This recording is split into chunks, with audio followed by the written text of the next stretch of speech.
So Trump has already given us the war on law firms, the war on colleges and universities. He's using, legal tactics and arm twisting techniques in order to try to get people to fucking cave to him, and the law firms to not defend his enemies and defend him, and making deals to get like free help from them. With the colleges and universities in particular, he's of course trying to make it so that the federal government can run the curriculums there and determine what gets covered and what doesn't get covered. And this is one of the things that we've told you from the beginning, is that you can't give a fascist an inch because he'll take a mile. So now he's opened up a new war. On top of the war on universities and the war on law firms, now we have the war on museums.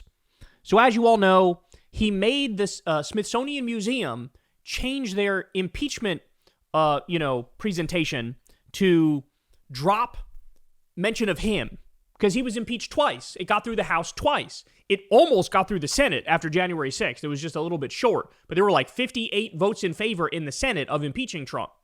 And he got them to drop that. So literally whitewashing history, rewriting history, got them to put the exhibit back to what it said in 2008. And that was just the beginning. Now you know what he's trying to do with the Kennedy Center. He wants to call it the Trump Kennedy Center. Of course, in his heart of hearts, he just wants to name it the Trump Center. This is something he might do on the way out. Who knows? But he came out the other day and he said this. Look at this. The museums throughout Washington, but all over the country, are essentially the last remaining segments of woke.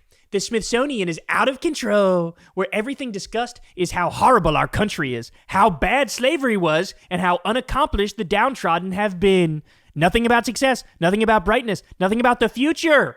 Museums, by definition, have nothing to do with the fucking future. It's about the past, you dipshit. That's point number one. Point number two is, he's complaining that the Smithsonian goes into detail about how bad slavery was. What would you like them to do? Would you like them to say it was good? Would you like them to say it was mid? Would you like them to just not have an exhibit at all on slavery? Totally wiping out a giant part of American history, which is like central to what this country is and what it's become? And the answer is that. The answer is he wants to don't talk about it. We don't like it. It makes white people look bad. Don't talk about it. It makes the country look bad. Don't talk about it. So that's interesting. So you only want to allow stuff that you view as positive to be taught about the country. So by that logic, you got to dismiss probably more than half of the facts about this country, bro. I mean, this is Orwellian shit, and this is a fascist purge is what we're looking at here. It's a fascist purge. And it truly is incredible that, like, instead of just accepting the good with the bad and looking at all of history, they want to narrativize. And that's exactly what conservatives do, is they narrativize. Everything's a narrative. Nothing's about the truth. It's about my truth.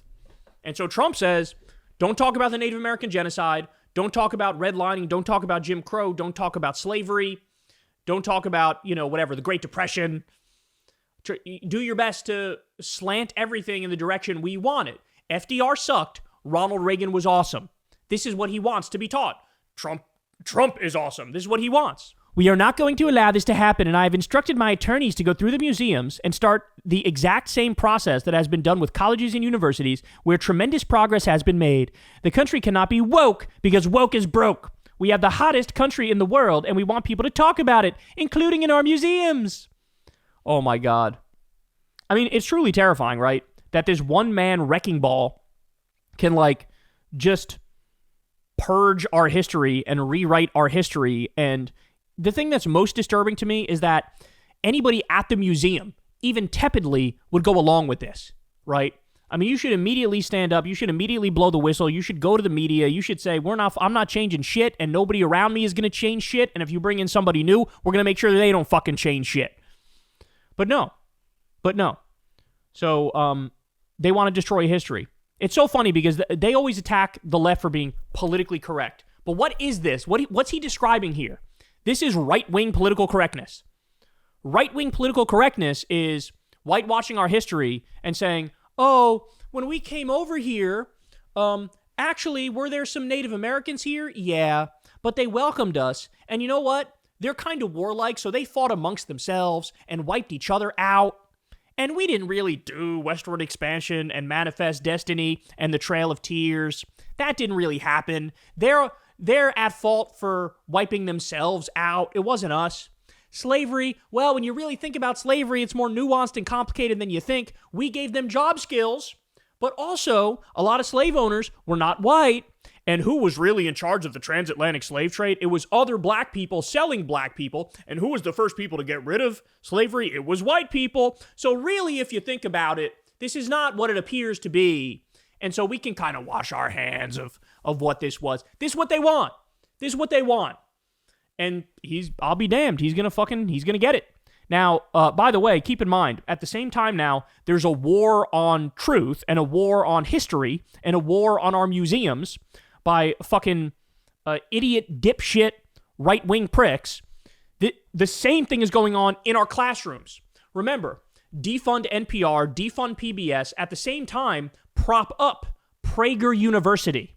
Well, what's Prager University? They're now putting it in the classrooms in a bunch of red states all across the country. That's what they're doing. And what do they teach? Well, they teach shit like this. Here, you guys remember this? We talked about this the other week. Watch this. Slavery is as old as time and has taken place in every corner of the world, even amongst the people I just left. Being taken as a slave is better than being killed, no? That's what they want you to teach about slavery. Yeah, all right, yeah, it happened, it's whatever, but at the same time, would you rather be killed, bro? I don't know. So, can we really judge people in the past by the same standards of today, bro? And it's like, yes. Yes, we can. You want to know why? Because we're not asshole moral relativists. We believe in truth. We believe in facts. We believe in justice. We believe in fairness. So yes, you can. You can unequivocally say, slavery is bad and wrong. You can unequivocally teach, slavery is bad and wrong, right? And the same way that you teach all the good things about America too. Teach, the Civil Rights Act was fucking phenomenal. The New Deal was fucking phenomenal. You can teach these things.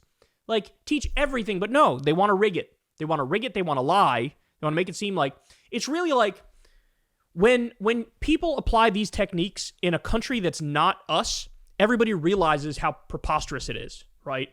Like if you look at, say, Turkey, for example, and they teach, the Turks were right about everything, and there actually was no Armenian genocide, and we've always been right about everything ever. People look at that and they go, okay, you're being a little silly, right? Well, you're being a little silly. But when it's us, all of a sudden, people like to shut their fucking brains off and say, well, I love America, so only teach the good things. It's like, you're just children. This is child's play. This is what you're doing. Before you judge, you must ask yourself, what did the culture and society of the time treat as no big deal? Oh my God. More. Here we go. This is from PragerU from 9 years ago. Israel, the world's most moral army. Wow.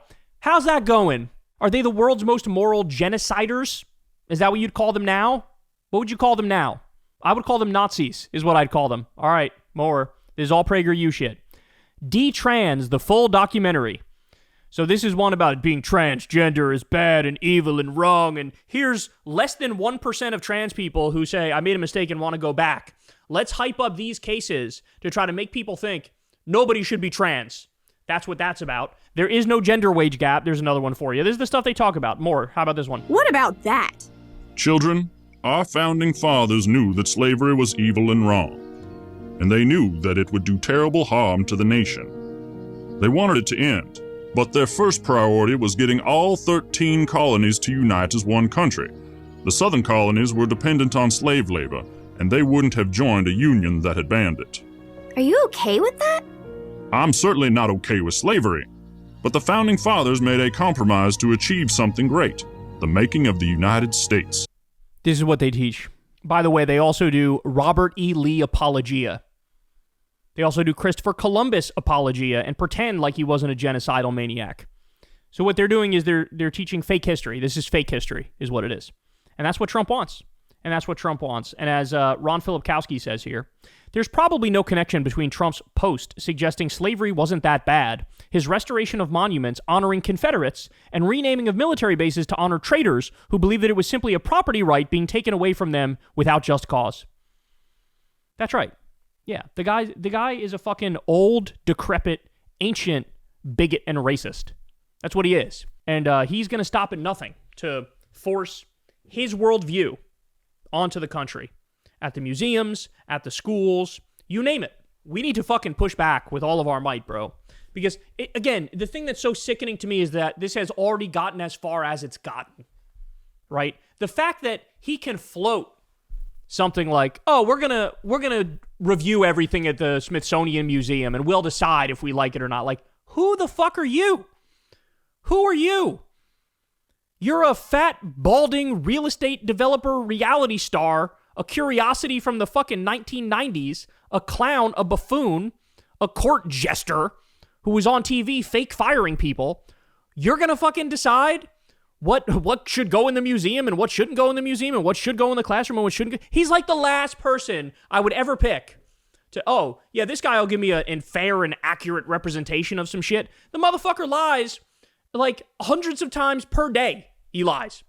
I mean, we just talked about it in the previous segment. He was out there saying, we got to get rid of mail-in voting because no other country has mail-in voting. Literally over 30 countries have mail-in voting in any scenario, and over 100 have it if you live out, or if you're outside of the country at the moment, but you want to vote in the election. So more than half the countries in the world have it, and this motherfucker's going, none of them have it. And this is what he's like on fucking everything. He just wants to portray it as he wants to portray it. He is a pathological liar is what he is. And so this should disgust everybody, bro. And shame on anybody who ever gave this man a fucking inch. Tell him to suck your fucking dick. Tell him to blow you. What are we talking about? Take whatever punishment. If they want to punish you, okay, you go down as a fucking hero for standing up to the fucking emperor who has no clothes. But no, people are little whiny liars and pricks, and they'll fucking go hide in the corner as the country is being destroyed by this bloated freak. God, I hate living through history. I would give anything to be not living through history, living through a fucking calm period where everything's functioning relatively well, as opposed to this, which is everything is falling apart right in front of us, and war is being waged on truth and justice. Hey y'all, do me a favor and like and subscribe. It helps out big time in the algorithm. Click the bell as well for notifications when videos drop, and watch that video on screen right now. You know you want to.